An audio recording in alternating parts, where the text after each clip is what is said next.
तवार्द्रदृष्ट्या मूकस्वयं ककविर्यथासीत्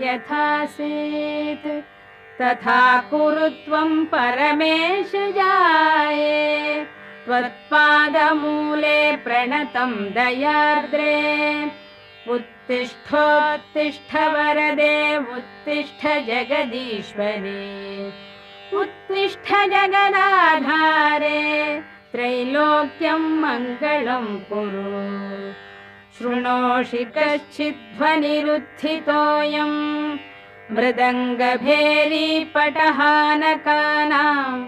वेदध्वनिं शिक्षितभूसुराणां शृणोषि भद्रे कुरु सुप्रभातम् शृणोषि भद्रे ननु शङ्खघोषं वैताళिकानां मधुरं च गानम्